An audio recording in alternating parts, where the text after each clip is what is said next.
Hello students, good morning all of you. Welcome to VK classes. I am Vikram Kumar Gautam. बेटा कि जैसा हम class 10 में चैप्टर नंबर 1 लाइफ प्रोसेस में हमने उसका सेक्शन 2 तक हमने कंप्लीट कर लिया. सेक्शन 1 था जो बेटा हमने उस सेक्शन में हमने ये देखा कि आपका न्यूट्रिशन क्या होता है, न्यूट्रिशन के टाइप्स क्या होते हैं, उसके कितने चरण पाए जाते हैं, उसके बारे में हमने डिस्कस किया हुआ था. फिर हमने देखा कि आपको digestion nutrition in human being में किस तरह का न्यूट्रिशन होता है. ह्यूमन बीइंग में न्यूट्रिशन में हमने देखा था एक एलिमेंट्री कैनाल पाई जाती है, एक जिसे हम डाइजेस्टिव ट्रैक्ट कहते थे. एलिमेंट्री कैनाल के अलावा हमने आपको बता रखा हुआ था कि उस डाइजेशन में कुछ डाइजेस्टिव ग्लैंड होती हैं जो पार्टिसिपेट करती हैं. उसमें उस ग्लैंड्स के नाम हमने बता रखे थे. जैसे आपको सैलिवरी ग्लैंड्स के बारे में डिस्कस किया हुआ था. फिर हमने डिस्कस किया हुआ था आपको लीवर के बारे में डिस्कस किया हुआ था. फिर हमने डिस्कस किया हुआ था पैंक्रियाज के बारे में. ठीक है कि पैंक्रियाज में आपको क्या क्या सिक्रीशन होता है जो आपको डाइजेशन में हेल्प करेगा. वो सारे हमने डिस्कस किया ना फर्स्ट सेक्शन में. बेटा हम रिकॉल कर रहे हैं कि हमने अब तक क्या पढ़ा हुआ ताकि आपका चैप्टर बड़ा रिलेटेड रहे, आपको प्रॉब्लम ना हो. दूसरी पॉइंट हमने ये देखा हुआ था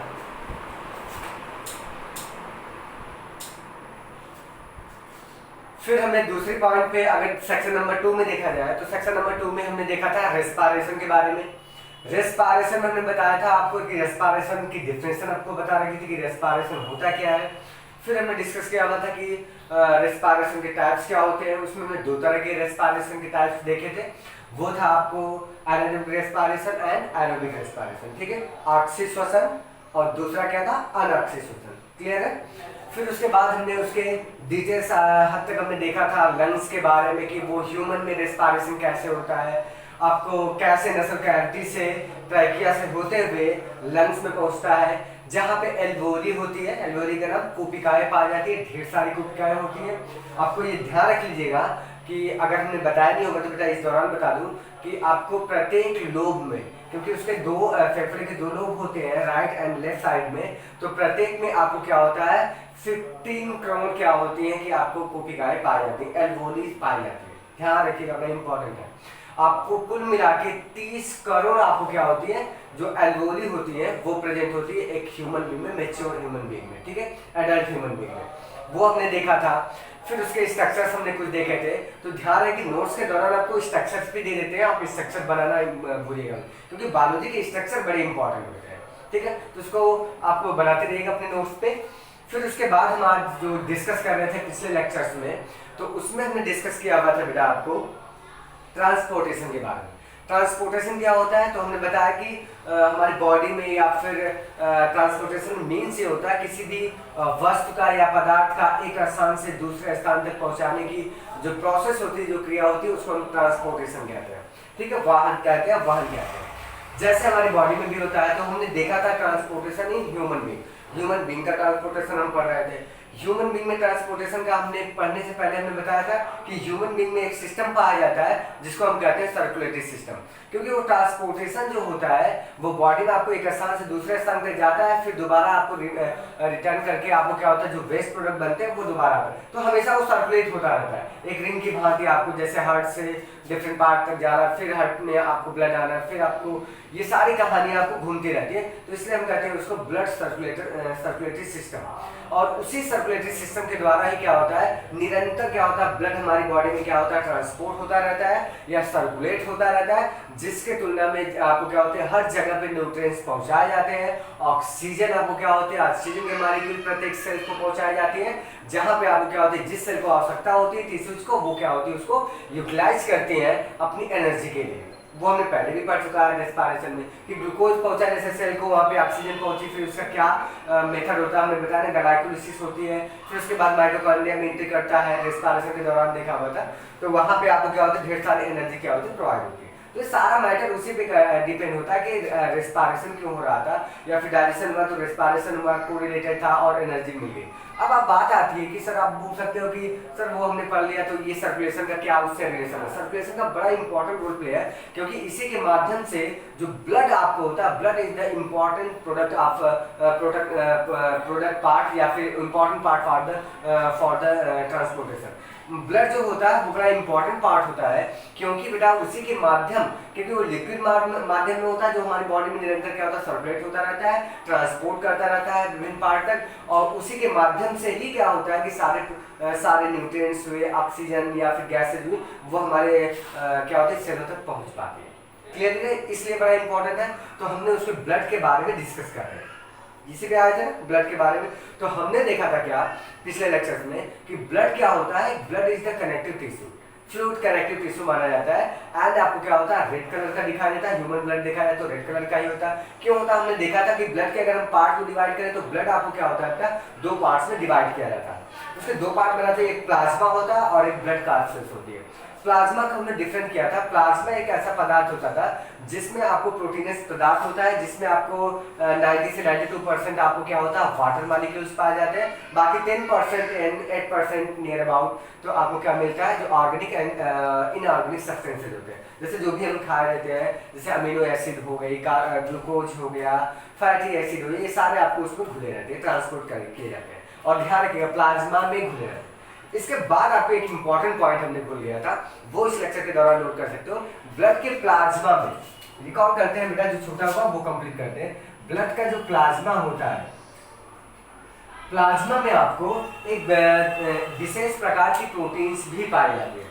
उस प्रोटीन्स का आपको ध्यान रखिएगा, वो प्रोटीन्स कौन कौन सी होती है, बड़ा इंपॉर्टेंट रोल प्ले करती है। क्योंकि बेटा यहाँ पे ध्यान रखो, एक बता देना चाहता हूँ, मैं एनसीईआरटी बेस नहीं चाहता हूँ, थोड़ा सा एनसीईआरटी से बाहर आते कुछ चीज़ों को समझने के लिए, क्योंकि एनसीईआरटी थोड़ा सा उतना कवर कर नहीं पाई है जितना आपको जानना चाहिए था। क्योंकि आपको ये हेल्पफुल होंगे आपको आगे जाके, जैसे इंटर फर्स्ट ईयर में, फाइनल में जो पढ़ोगे, ताकि हद तक आपको कुछ कवरिंग यहाँ पर है और वहाँ पे आपको जब वो चैप्टर्स लिए जाएंगे ताकि आपको क्लियरली समझ में आ जाए। तो क्लियर है? तो हम क्या करते हैं कि ब्लड में आपको देखना है कि आपको दो तरह की एक प्रोटीन्स पाई जाती है, बड़ी इंपॉर्टेंट प्रोटीन्स होती है, जिसको कहा जाता है बेटा प्रोथ्रम्बिन, और एक होता है फाइब्रिनोजेन। तो ध्यान रखिएगा, नोट कर सकते हो, प्रोथ्रम्बिन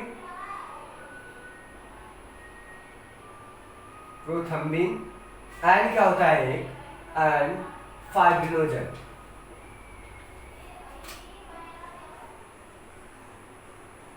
ठीक है, प्रोथ्रम्बिन एंड फाइब्रिनोजेन नाम की प्रोटीन्स पाई जाती है। इनका काम ये रहता है कि ये बड़ा इंपॉर्टेंट रोल प्ले करती है प्रोटीन्स आपको ब्लड की क्लॉटिंग में। ध्यान रखिएगा, जब ब्लड क्लॉटिंग होता है, ब्लड क्लॉटिंग, ठीक, ब्लड क्लॉटिंग में क्या करती है, ये बड़ा इंपॉर्टेंट रोल प्ले करती है। दो प्रोटीन्स होती हैं जो हमारे क्या होते हैं, ब्लड के प्लाज्मा वाले पार्ट्स में आपको क्या होते हैं, घुली रहती है, मिल जाती हैं। इसका ब्लड क्लॉटिंग का हर क्लास में हम देखेंगे तो पूरा डिटेल बताएंगे बेटा, आपको बड़ा इंपॉर्टेंट है ये प्रोथ्रम्बिन कैसे इंपॉर्टेंट रोल प्ले करती है, या फिर आपको क्या कहते हैं कि फाइब्रिनोजेन क्या करती है, कैसे इंपॉर्टेंट रोल प्ले। खाली नाम यहाँ पे जानना है कि आपको हाई स्कूल में प्रोथ्रम्बिन एंड फाइब्रिनोजेन जो होती है वो ब्लड क्लॉटिंग में क्या करती है, हेल्प करती है। इन्हीं की वजह से क्या होता है, ब्लड क्लॉट करता है। क्लियर हो गया?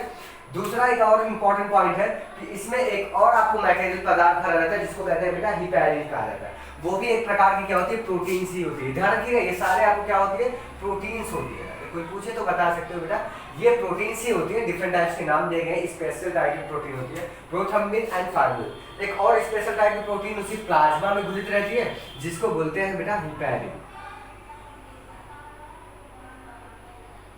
हिपैरिन होती है, हिपैरिन नामक प्रोटीन जो होती है, ये क्या करते हैं, तो ध्यान रखिएगा, जब ब्लड सर्कुलेशन करता रहता है हमारी बॉडी के अंदर या फिर ब्लड वेसल्स के अंदर आपको सर्कुलेट करता रहता है, ताकि उसका ब्लड वेसल्स के अंदर आपको क्या होता है, ये इनकी वजह से आपको क्लॉटिंग ना हो पाए, इसलिए क्लॉटिंग से एंटी कोगुलेंट कह सकते हो इसको। हिपैरिन जो होती है एक प्रकार की ऐसी प्रोटीन होती है जो ब्लड को हमारे रुधिर या हमारे ब्लड वेसल में क्लॉट करने से क्या करती है, रोकती है। तो इसके ब्लड क्लॉटिंग से क्या करती है, उसको रोकती है। तो इसे हम कह सकते हो बेटा एंटी कोगुलेंट होते हैं। ठीक है, इसको हम कहते हैं क्या, इसका एक और नाम दिया जाता है एंटी कोगुलेंट।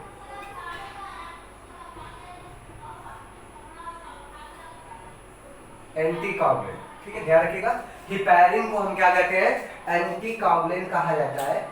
कॉगुलेंट कहा जाता है क्योंकि ये हमारे बॉडी में ब्लड का थक्का जमने से क्या करता है, बचाता है। ठीक है, ये कई बार पूछे जाते हैं पेरेंट्स के नाम, और ये नाम बड़ी इंपॉर्टेंट है। ये प्लाज्मा का थोड़ा पार्ट आपको बचा हुआ था। नेक्स्ट पॉइंट पे हमने डिस्कस कर रहे थे बेटा ब्लड कार्ड सेल्स पे। ठीक है, अपने उस पे आते हैं, ब्लड कार्ड सेल्स पे, उसको नोट कर लीजिएगा। ब्लड कार्ड सेल्स क्या होती है उसके डिस्कस कर रहे थे, जिसमें से हमने अगर देखा जाए तो हमने पॉइंट ये रखा था ब्लड, सॉरी या फिर लिख लो, पहला हमने देखा था, पढ़ रहे हैं हमने ब्लड, नोट करते जाओ बेटा ताकि आपको प्रॉब्लम ना हो। ब्लड पढ़ रहे थे बेटा, ब्लड में हमने अब तक देख लिया उसका पहली पॉइंट प्लाज्मा, प्लाज्मा का डिटेल हो गया। दूसरा पढ़ना है आपको ब्लड कार्सेल, ब्लड कार्सेल्स होती हैं। ब्लड कार्सेल्स में हमने कल ही बताया था आपको, हद तक हमने उसको कवर किया था। ब्लड कार्सेल्स आपको 3 तरह की होती हैं। ठीक है, ब्लड कार्सेल्स जो होती हैं वो 3 तरह की होती है। तो इसमें आपको ब्लड कार्सेल्स में जो 3 तरह की होती है बेटा, इसमें आपको पहला हम बता चुके हैं, पहली पॉइंट हमने डिस्कस किया हुआ था आरबीसी के बारे में। ठीक, पूरी डिटेल हमने देखी आरबीसी को, जिसको हम क्या कहते थे बेटा, दूसरा नाम इसका याद रखिएगा, बड़ा इंपॉर्टेंट है। दूसरा नाम आपको बताना है। ठीक, कल हमने बताया हुआ था, आरबीसी को पूरा डिस्क्राइब किया हुआ था। तो आप कमेंट बॉक्स में लिख दीजिएगा आरबीसी का आपको क्या होता है दूसरा नाम, या RBC is also called as, उसको हम क्या कहते हैं। क्लियर हुआ, क्या आपका क्वेश्चन आज का है। दूसरी पॉइंट आपको ये ध्यान रखिएगा कि आरबीसी का आपको ये आपको लाइफ स्पेन बतानी है। ठीक है, इसी आरबीसी का क्या बताना है आपको, लाइफ स्पेन बतानी है। क्लियर हुआ, तो ये 2 चीजें आप कमेंट बॉक्स में लिख दीजिएगा कि आरबीसी की लाइफ स्पेन क्या होती है और आरबीसी का दूसरा नाम क्या होता है, बस इतना सा। अब ध्यान रखिएगा आरबीसी में क्या होती है, हमने देखा था हीमोग्लोबिन पाई जाती है, जिसकी वजह से उसका नाम रखा गया था। वो आपको लौह युक्त प्रोटीन होता है, आयरन युक्त प्रोटीन होता है, जो आपको क्या करता है, ऑक्सीजन अर्थात गैस से ट्रांसपोर्ट में आपको हेल्प करता है। वो ट्रांसपोर्ट सिस्टम हमने पूरा पढ़ लिया था। आज का जो लेक्चर्स है वो थोड़ा सा आगे मैं बढ़ाना चाहता हूँ, कल का बेटा बड़ा शॉर्ट बना दिया था, तो आज का लेक्चर हम थोड़ा सा बढ़ा के बनाएंगे ताकि आपको आपका सिलेबस भी कवर होता जाए। ठीक है, छोटे छोटे कवर करने से आपका टाइम ज़्यादा वेस्ट चला जाएगा, तो इसलिए मैं सोचता हूँ कि आपको थोड़ा सा आपको टाइम पीरियड आप भी स्पेंड करिए, मैं भी करता हूँ, थोड़ा बढ़ा देता हूँ ताकि आपको बिल्कुल क्लियरली समझ में आए। ठीक है, तो अब आपको समझ में आया कि हमने आरबीसी का पढ़ लिया। आज का जो पॉइंट है वो पढ़ना है दूसरा बेटा आपको डब्ल्यूबीसी। ठीक, आज डब्ल्यूबीसी पे हम चर्चा करेंगे। डब्ल्यूबीसी पे हम डिस्कस करते हैं कि डब्ल्यूबीसी क्या होती है। तो सबसे पहला उसी तरह से कि WBC is also called as the leucocytes, इसको हम बोलते हैं बेटा, इसका दूसरा नाम होता है ल्यूकोसाइट्स कहते हैं। ठीक, ल्यूकोसाइट्स कहते हैं, ल्यूकोसाइट्स कहा जाता है। ल्यूकोसाइट का मतलब ये एक थोड़ा सा कॉन्फ्रेंस करो कि साइट जहां भी लगा है, साइट का मतलब होता है बेटा सेल से रिलेटेड। ठीक है, और ये ल्यूको वर्ड जो लिखा गया है ये ल्यूकोस से लिया गया। ल्यूको वर्ड्स का मतलब होता है, ल्यूकोस का मतलब होता है बेटा आपको व्हाइट, अर्थात ये कलरफुल नहीं होती, बिल्कुल व्हाइट होती है। श्वेत रुधिर कणिकाएं कहा जाता है हिंदी में इसको। हिंदी मीडियम वाले भी सुन ले बेटा, क्योंकि आपको हमने बता दें कि हिंदी मीडियम और इंग्लिश मीडियम दोनों का लेक्चर एक ही बार में ले रहा हूँ ताकि आपको क्लियर समझ में आ जाए।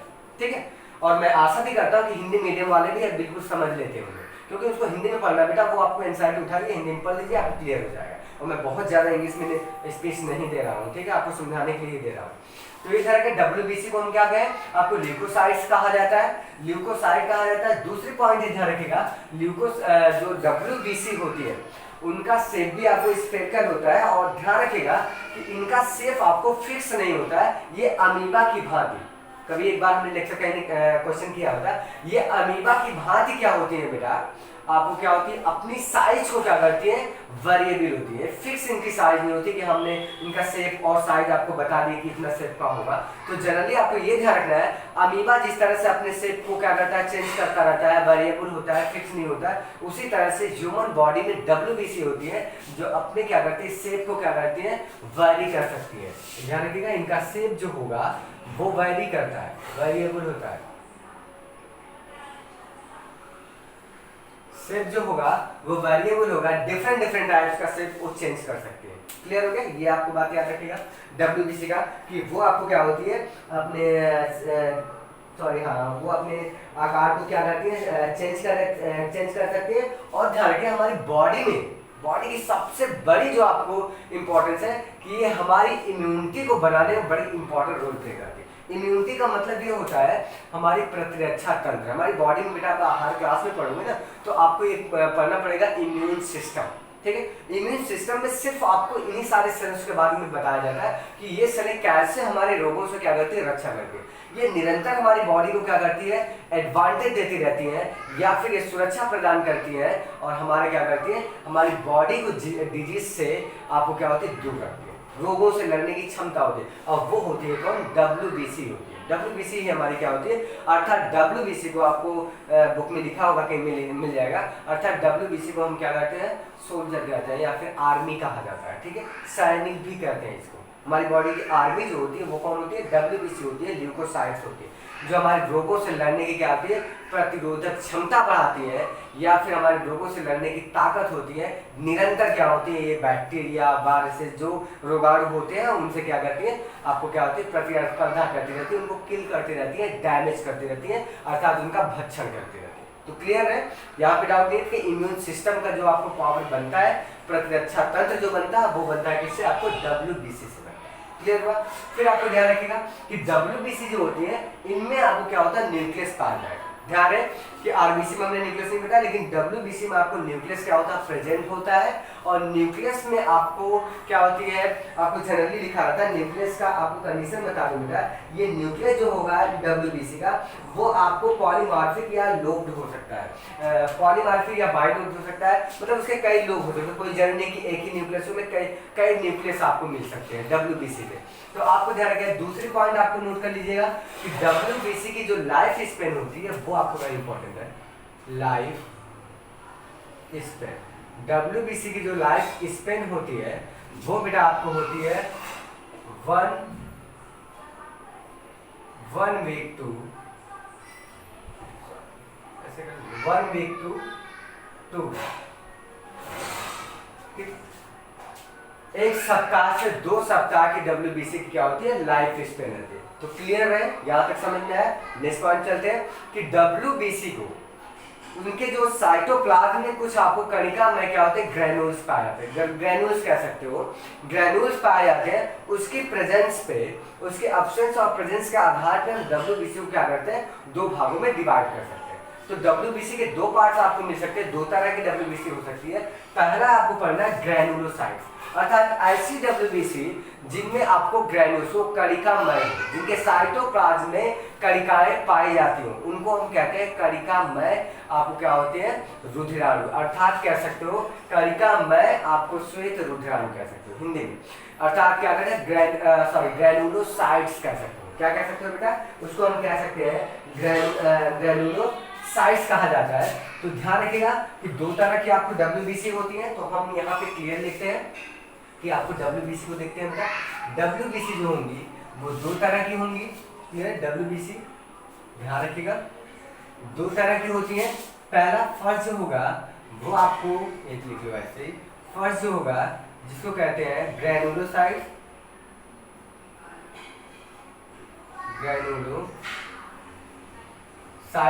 और दूसरी जो होती है वो होती है अग्रेनुलोसाइट्स।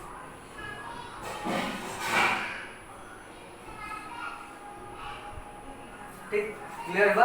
आपको 2 सेल मिली, ग्रेनुलोसाइट्स एंड देन आपको क्या मिला, अग्रेनुलोसाइट्स। अब आती है बात, एक एक डिस्कस करते हैं। ग्रेनुलोसाइट्स क्या होती है, तो हमने अभी भी जिक्र कर लिया बेटा कि जिसके साइटोप्लाज्म में, डब्ल्यूबीसी के साइटोप्लाज्म में यदि आपको ग्रेन्यूल्स पाए जाते हो तो ग्रेनुलोसाइट्स हुई, और जिसमें नहीं पाया जाता वो अग्रेनुलोसाइट्स हुई। तो हम ग्रेनुलोसाइट्स के बारे में आपको देखते हैं बेटा कि ग्रेनुलोसाइट्स की जो सेल्स होती है उनमें जो आपको न्यूक्लियस होगा वो आपको हमने बताया बेटा लोब होता है, पॉलीलोब होता है या पॉलीमॉर्फिक कहलाता है। वो क्या कहलाता है बेटा, पॉलीमॉर्फिक होता है। और ये क्या करता है कि इसके आधार पे ग्रेनुलोसाइट्स को, पॉलीमॉर्फिक के आधार पे हम क्या कर सकते हैं, ग्रेनुलोसाइट्स को 3 भागों में डिवाइड कर सकते हैं। ठीक है, आपको साफ साफ लिखा हुआ है और कई बार दिया भी होगा, आपको 3 भागों में आपको क्या किया गया है, डिवाइड किया गया है। सॉरी हाँ, कणिकाओं की प्रकृति के आधार पे उसके 3 भागों में आपको डिवाइड किया गया है। तो ध्यान रखिएगा कि ग्रैनुलोसाइट्स में ग्रैनुल्स पाए जाते हैं, पॉइंट आपको नोट कर दीजिएगा या फिर लिख दूं मैं, ग्रैनुल्स पाए जाते हैं, ठीक है, कणिकाएं पाई जाती हैं। दूसरी पॉइंट आपको क्या होते हैं, ये पॉलीमॉर्फिक होता है इसका न्यूक्लियस। न्यूक्लियस कैसा रहेगा, न्यूक्लियस जो होगा वो पॉलीमॉर्फिक होगा, ठीक, न्यूक्लियस जो होगा वो पॉलीमॉर्फिक होता है। एंड नेक्स्ट आपको क्या पढ़ना है कि ग्रैनुलोसाइट्स जो होती हैं ये आपको इनकी प्रकृति के आधार पे, ग्रैनुल्स के प्रकृति के आधार पे हम क्या करते हैं, इनके 3 पार्ट होते हैं, 3 भाग होते हैं, ठीक है। इनको 3 भागों में डिवाइड किया जाता है। पहला नाम खाली याद रखिएगा बेटा, बड़ा इंपॉर्टेंट है। पहला जो होता है जिसको हम बोलते हैं स्नोफिल्स या एसिडोफिल्स कहा जाता है। क्या कहते हैं उसको, ऐसे लिख सकते हो, एसिडोफिल्स, ठीक, एसिडोफिल्स कहा जाता है। या फिर एक बार देख लो बेटा, एसिडोफिल्स ही कहते हैं, एसिडोफिल्स कहा जाता है या फिर स्नोफिल्स बोला जाता है। इसका दूसरा नाम भी आप नोट करिएगा, स्नोफिल्स बोला जाता है,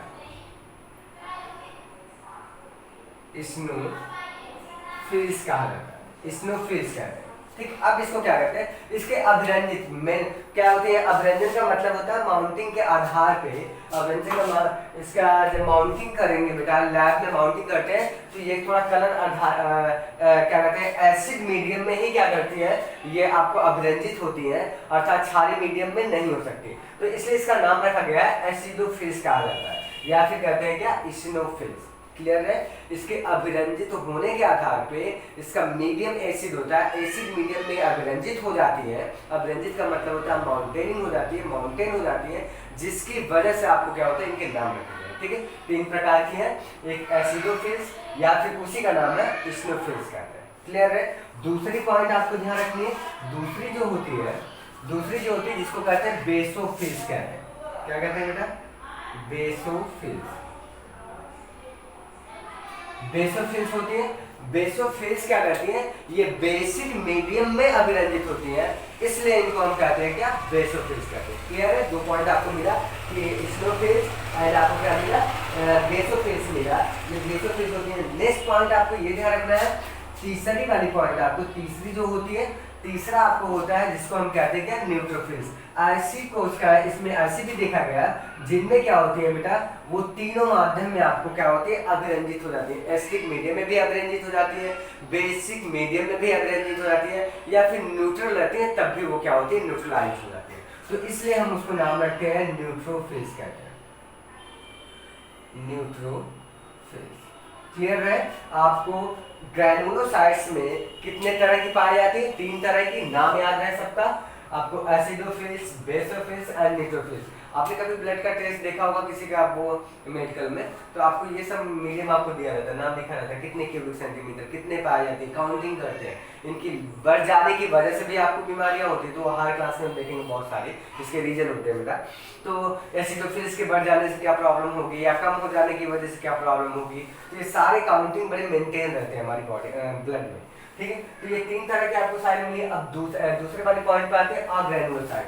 अग्रैनुलोसाइट मतलब इनकी सेल्स के साइटोप्लाज्म में आपको क्या होता है, ग्रैनुल्स नहीं पाए जाते, कणिकाएं नहीं पाई जाती है, जिसको हम ग्रैनुल्स कहते हैं।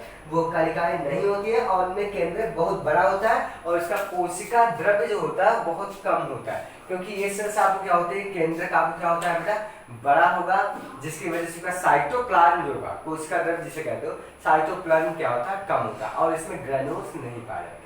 और ये आपको क्या होती है, 2 तरह की होती है, वो बड़ी इंपॉर्टेंट है। ये 2 तरह की होती है, तो इनमें 2 तरह की कौन कौन सी होती है, उनका नाम याद रखिएगा। पहला पॉइंट आपको लिखिएगा, पहली जो होती है जिसको बोलते हैं मोनोसाइट।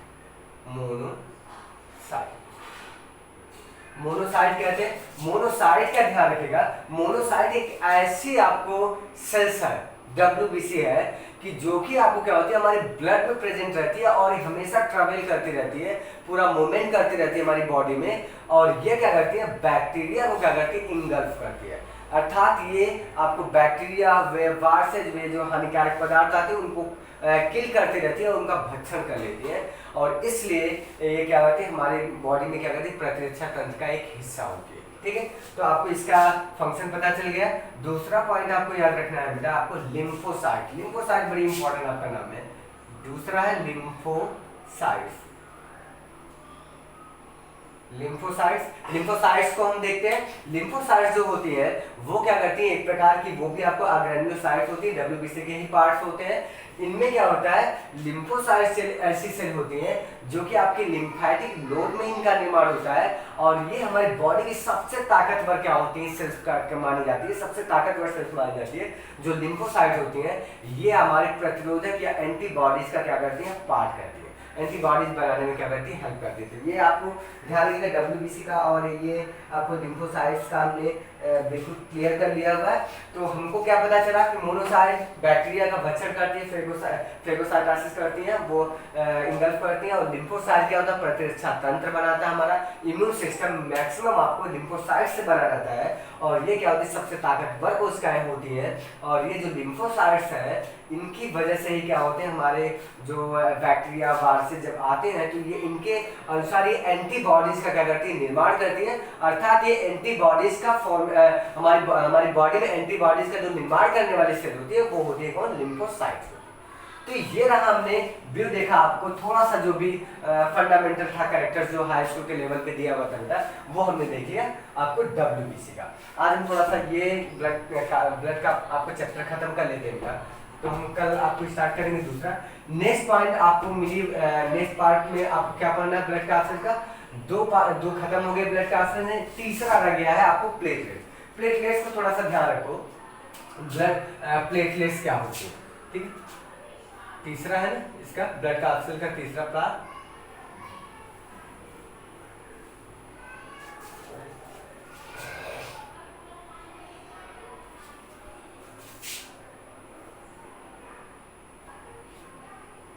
प्लेटलेट्स, ठीक, प्लेटलेट्स क्या होते हैं बेटा, ये ध्यान रखिएगा।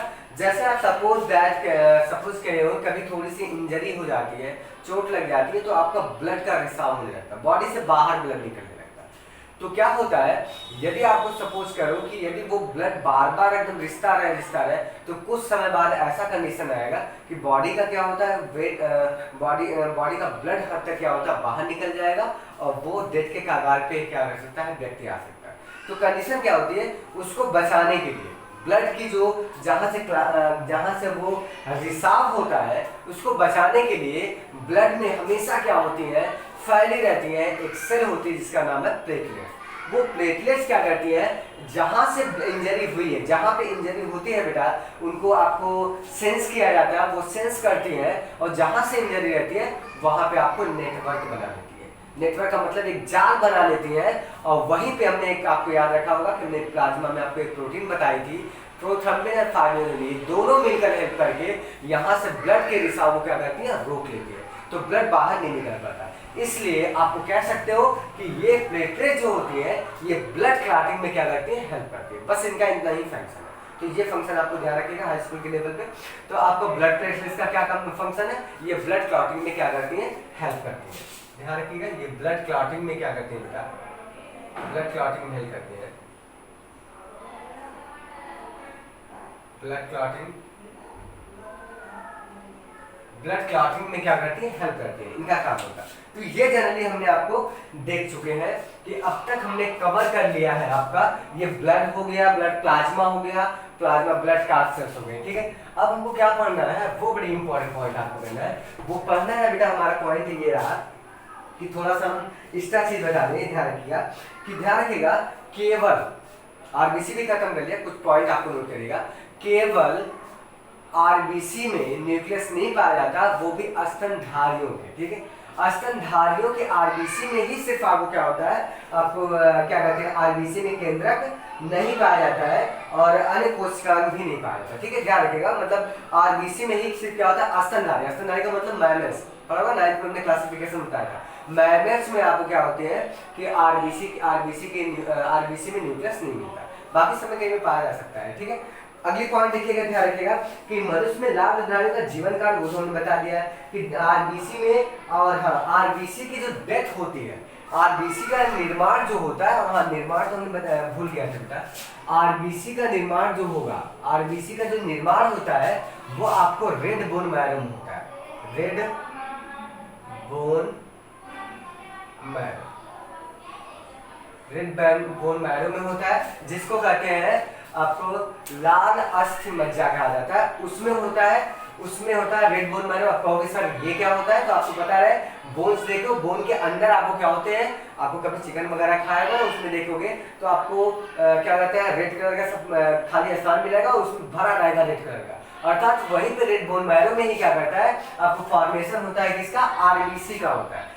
नेक्स्ट पॉइंट आपको है कि आरबीसी की डेथ जो होती है वो होती है आपको कहां पे, इसका निर्माण होता है, फॉर्मेशन होता है, इसमें ये लिख सकते हो फॉर्मेशन, इसका फॉर्मेशन रेड बोन मैरो में होता है, और डेथ जो होती है, इसकी डेथ जो होगी, ध्यान रखिएगा, डेथ जो होती है एक ऑर्गन होता है हमारा बॉडी में, स्प्लीन नाम है, ठीक, स्प्लीन जिसको प्लीहा कहते हैं, हिंदी में उसको क्या कहते हैं बेटा, प्लीहा कहा जाता है, स्प्लीन कहा जाता है इंग्लिश में, स्प्लीन में इसकी क्या होती है, आरबीसी की डेथ होती है, ठीक है। थोड़ा सा ये छोटा सा जो आपको पॉइंट आपको बता दें, थोड़े छोटे छोटे क्वेश्चन जो आपको कभी कभी पूछ लिए जाते हैं। नेक्स्ट पॉइंट आपको देखिएगा कि आपका ऊंट, और ऊंट होता है बेटा, उनकी आरबीसी में, ऊंट जो होगा उनकी आरबीसी में आपको सॉरी न्यूक्लियस पाया जाता है, ऊंट के लिए ध्यान रखिएगा, ऊंट के आरबीसी में न्यूक्लियस प्रेजेंट होता है, क्लियर हो गया। और लास्ट वाली पॉइंट आपको ध्यान रखिएगा कि आपको केवल स्तनधारी में ही रुधिर प्लेटलेट्स पाई जाती है, मतलब स्तनधारी के बाद फिर वही आई, केवल मैमल्स में ही क्या होता है, जो लास्ट वाला पढ़ा था प्लेटलेट्स, वो प्रेजेंट होता है, जो क्लॉटिंग करता है ब्लड का, और बाकी में क्या होते हैं, उसके स्थान पे आपको स्पिंडल्स, आपको क्या कहते हैं, स्पिंडल सेल्स पाई जाती है, ध्यान रखिएगा, उसके स्थान पे, उसके स्थान पे स्पिंडल सेल्स, स्पिंडल सेल्स पाई जाती हैं, बाकी सब आपको जीवधारियों में, ठीक है। तो ये पॉइंट हमने आपको समझने के लिए बता दिया, ये नोट डाउन कर लीजिए, जो भी हमने छोटा सा बताया बेटा वो आपको नोट डाउन कर लीजिएगा। अब क्लियर हो गया कि अब आपको हम आते हैं ब्लड ग्रुप पे, कि ब्लड ग्रुप हमारा क्या होता है, बड़ा इंपॉर्टेंट पॉइंट था, ब्लड का सारा पार्ट आपको समाप्त हो गया। हम आते हैं कि जो एनसीईआरटी में मेंशन नहीं, हमने पहले बताया कि कुछ पूछ लिया है, आज आपको डिस्कस करेंगे कि ब्लड ग्रुप होता क्या। ब्लड ग्रुप को हमको देखते हैं, आपको सुना होगा ना कभी, आपको नॉर्मल चीज है कि उनका ब्लड ग्रुप ए है, तो आप बताइए कि आपका ब्लड ग्रुप क्या है, अभी चेक नहीं करवाया बेटा, चेक करवा लो, पता होना चाहिए कि हमारा ब्लड ग्रुप क्या है। मेरा ब्लड ग्रुप ओ है, ओ पॉजिटिव है बेटा। तो ये ध्यान रखो, अभी हम क्लियर करता हूँ कि आपको ब्लड ग्रुप कैसे हुआ। सबसे फर्स्ट टाइम, ठीक है, ध्यान रखिएगा कि फर्स्ट टाइम क्या हुआ कि ब्लड ग्रुप की कैसे डिस्कवरी हुई, किस तरह हुआ। एक स्टोरी की तरह सुनो, स्टोरी की तरह कि ब्लड ग्रुप पहले के लोगों में ऐसा होता था कि ब्लड ग्रुप की पहचान नहीं थी, जब ब्लड ग्रुप की क्या होता है डिस्कवरी नहीं हुई थी, तो जैसे भी आपको क्या होता है, एक प्रोसेस था रुधिर आदान का, रुधिर ट्रांसफर का, जैसे आपको कोई पेशेंट का ब्लड की कमी हुई तो उसको दूसरे पेशेंट का ब्लड चढ़ा दिया जाता है, क्लियर था। तो पहले के ऐसे कंडीशन मेडिकल्स में था कि चढ़ाते थे, उससे कई प्रॉब्लम होती थी, पेशेंट आपको क्या होता है डेथ हो जाती थी, रुधिर की कमी हुई चढ़ाने के बावजूद भी उसकी डेथ हो जाती थी, मैक्सिमम नंबर में वो पेशेंट क्या होते मर जाते थे। तो बाद में क्या हुआ, एक साइंटिस्ट थे जिनका नाम था बेटा कार्ल लैंडस्टीनर, नाम याद रखिएगा, उनका बड़ा फेमस नाम है कार्ल लैंडस्टीनर नाम बेटा, यहाँ पॉइंट दे दो, आपको पॉइंट मिला, ब्लड ग्रुप, ये पढ़ना है ब्लड ग्रुप के बारे में। कार्ल लैंडस्टीनर नाम के साइंटिस्ट थे, नाम नोट कर लो, कार्ल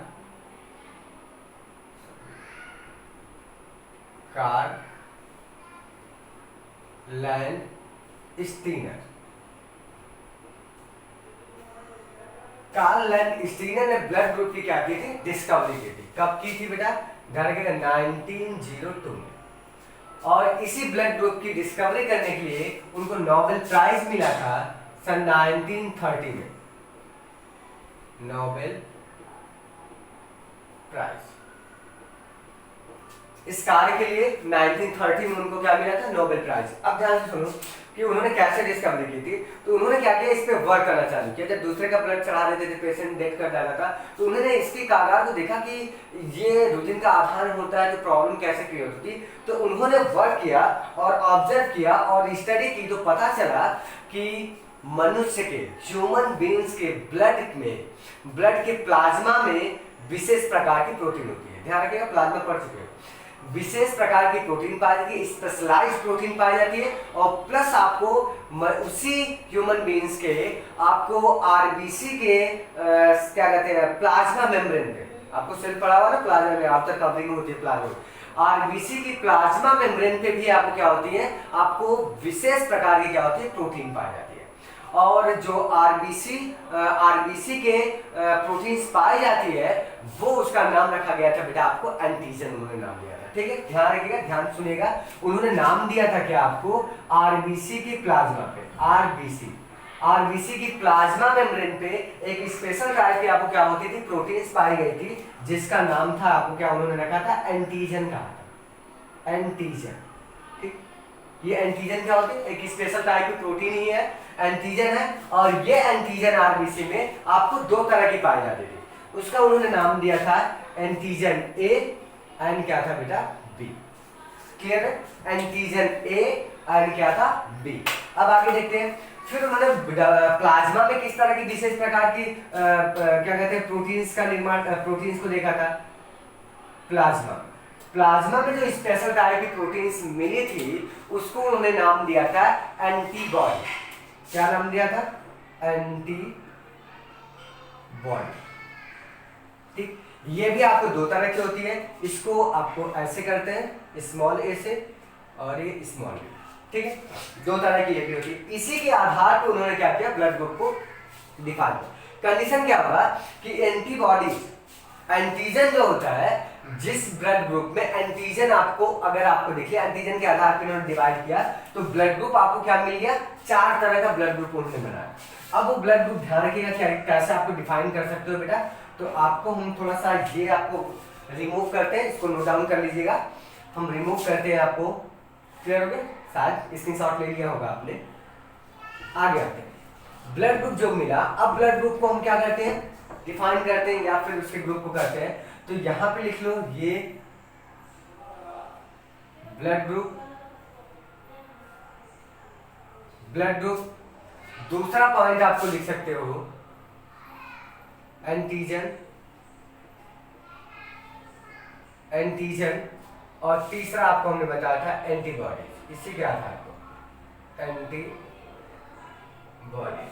ठीक, एंटीजन, इनमें इनको ये पता चला कि वो क्यों मृत्यु हो रही थी, जो दूसरे का ब्लड चढ़ाने से। तो कंडीशन उन्होंने देखा कि जिस व्यक्ति में एंटीजन ए मिलता है, उसको उन्होंने बताया कि ब्लड ग्रुप ए का है, और उसमें जो उनकी प्लाज्मा में, जिस व्यक्ति में एंटीजन आरबीसी के एंटीजन ए वाली प्रोटीन्स आपको मिलती है, उसी व्यक्ति के प्लाज्मा में आपको क्या होती है, आपको अलग से क्या होती है, एंटीबॉडी मिलती है। और वो एंटीबॉडी ए नहीं होती है, बल्कि कौन सी होती है, बी एंटीबॉडी होती है। हमेशा ही ध्यान रखेगा, एंटीबॉडी जो, यदि आपको ब्लड ग्रुप ए का हो, यदि ब्लड ग्रुप ए का व्यक्ति हो, उसको बी वाले ब्लड ग्रुप चढ़ा दिया जाए, तो उसको क्या करेगा, उसका ब्लड क्लॉट कर जाएगा और आदमी डेथ कर जाएगा। क्यों ऐसा हुआ, क्योंकि ब्लड ग्रुप ए वाले व्यक्ति में एंटीजन क्या मिला था, ए मिला था। पहले इसको समझ लो, फिर उससे बता दो। ब्लड ग्रुप आपको हमने बताया, यदि एंटीजन ए मिलता है, तो हमने उसको ब्लड ग्रुप ट्रांसलेशन ने कहा ब्लड ग्रुप ए होता है। और उनकी एंटीबॉडी प्लाज्मा में जो प्रोटीन पाई जाती थी, वो कौन सी एंटीबॉडीज थी, बी, स्मॉल से डिनोट करना। दूसरा, ये पहला मिल गया आपको। दूसरा उनको मिला था क्या, ब्लड ग्रुप बी नाम रखा था। क्यों, बी में उन्होंने लिखा था एंटीबॉडी, एंटीजन जो होता है वो बी पाया जाता था। जिसमें बी एंटीजन मिला, उसको उन्होंने कहा बी ब्लड ग्रुप का व्यक्ति कहा गया। और इसमें एंटीबॉडी जो होती है वो पाई जाती है क्या, ए पाई जाती है। क्लियर हो गया। तीसरी पॉइंट ये देखा गया कि ऐसे व्यक्ति में जिसमें एंटीजन ए एंड बी दोनों पाई जाती है। ठीक, एंटीजन ए एंड बी दोनों एक ही आरबीसी पे रह सकता है, ऐसी प्रोटीन देखा गया, पाया गया। तो ऐसे व्यक्ति को उन्होंने ब्लड ग्रुप कौन सा दिया, ए बी ब्लड ग्रुप का नाम दिया। और उसमें एंटीबॉडी देखा गया, तो बड़ा इंपॉर्टेंट पॉइंट, एंटीबॉडी देखा गया तो बेटा अपसेट।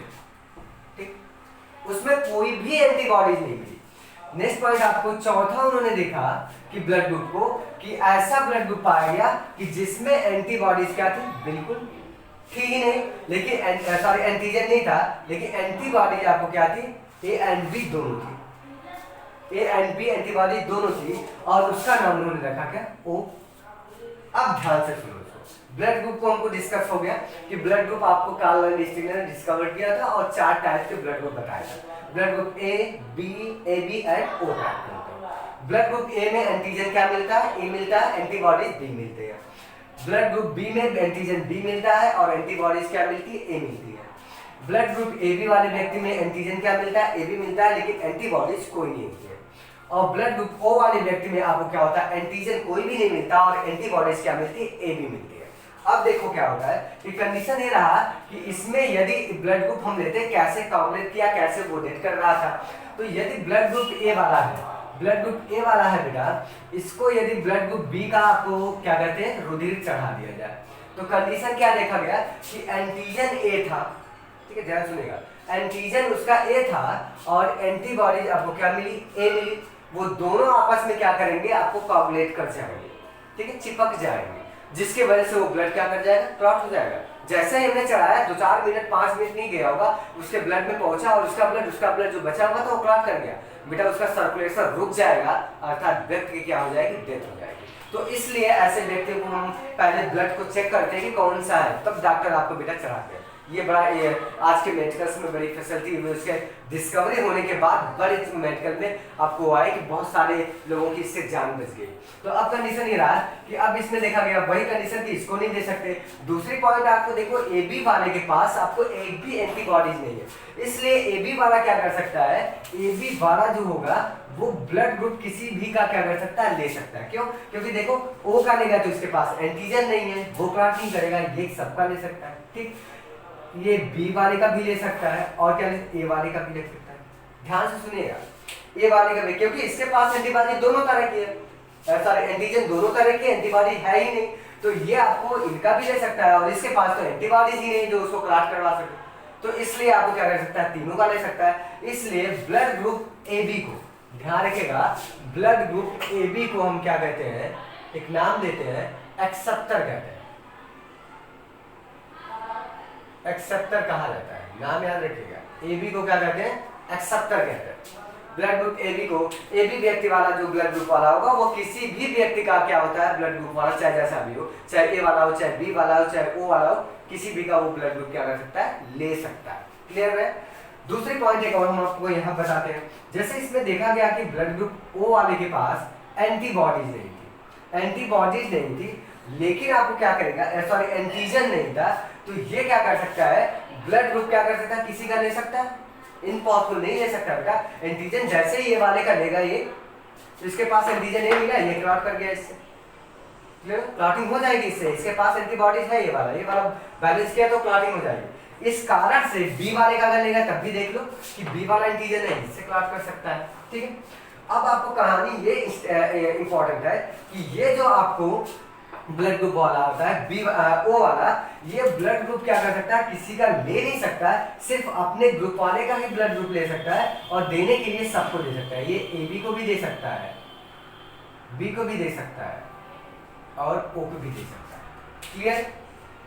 क्योंकि कंडीशन ये माना जाता है कि इसके पास एंटीजन नहीं होता है, एंटीजन मुख्य रोल प्ले करता है क्लॉटिंग्स के लिए, तो एंटीजन नहीं है, जबकि अब बाकी सबके पास एंटीजन है, तो उसकी कंडीशन नहीं आपको बैलेंस करेगी और इस वजह से वो क्या कर सकता है, ब्लड ग्रुप दे सकता है। इसलिए ब्लड ग्रुप ओ को ध्यान रखिएगा, ओ को हम कहते हैं डोनर,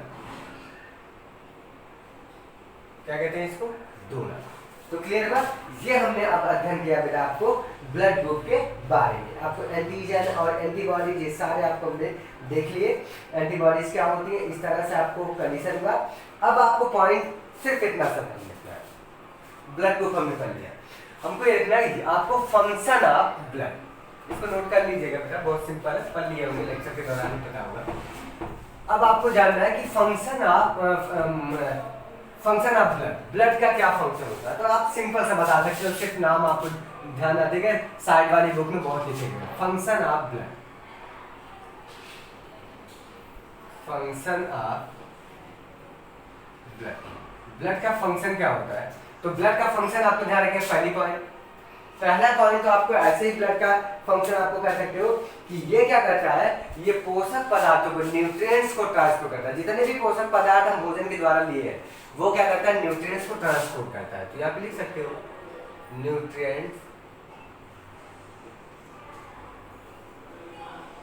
ट्रांसपोर्ट, न्यूट्रिएंट्स का ट्रांसपोर्ट करता है। दूसरा फंक्शन इसका क्या होता है, दूसरा आपको नोट डाउन कर सकते हो बेटा।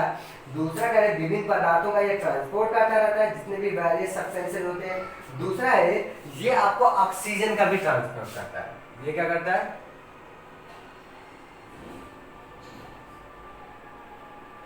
ट्रांसपोर्ट ऑफ ऑक्सीजन, ऑक्सीजन का भी ट्रांसपोर्ट करता है। पता भी है, हमने बता रखा है ना, ऑक्सीजन का ट्रांसपोर्ट करता है, कार्बन डाइऑक्साइड का ट्रांसपोर्ट करता है। लास्ट में आपको बड़ा इंपॉर्टेंट क्या है, ये आपको टेम्परेचर को मेंटेन करता है। टेम्परेचर को, ब्लड जो होता है वो टेम्परेचर को क्या करता है बेटा, ये रेगुलेशन ऑफ बॉडी टेम्परेचर, ये बॉडी टेम्परेचर को मेंटेन करता है। रेगुलेशन ऑफ बॉडी टेम्परेचर, आपको तापक्रम, बॉडी के टेम्परेचर को क्या करता है, मेंटेन करता है। तीसरा पॉइंट आपका। चौथा पॉइंट आपको नोट कर सकते हो बेटा, बड़ा इंपॉर्टेंट ये भी है, ये ब्लड क्लॉटिंग में क्या करता है, इंपॉर्टेंट रोल प्ले करता है। जैसे प्लेटलेट्स को हमने बताया था ना, ब्लड के क्लॉटिंग में इंपॉर्टेंट रोल प्ले करता है। ब्लड क्लॉटिंग, ब्लड क्लॉटिंग में आपको इंपॉर्टेंट रोल करता है। और पांचवा आपको नोट डाउन कर सकते हो कि ये रोगों से लड़ने की सुरक्षा करता है। Protection from infection disease, protection from disease, आपको लिख सकते हो प्रोटेक्शन देता है, सुरक्षा प्रदान करता है। प्रोटेक्शन फ्रॉम डिजीज, ठीक है, डिजीज से हमारी क्या करता है, रक्षा करता है। और ये क्या करता है बेटा, दूसरी छठी पॉइंट बड़ी इंपॉर्टेंट है, ये हमारे घावों से या घाव भरने में रक्षा करता है। तो ये सारा आज का आपका इंपॉर्टेंट पॉइंट था, जो कि हमने पूरा ब्लड को क्या किया, कवर किया, कंप्लीट किया ब्लड का।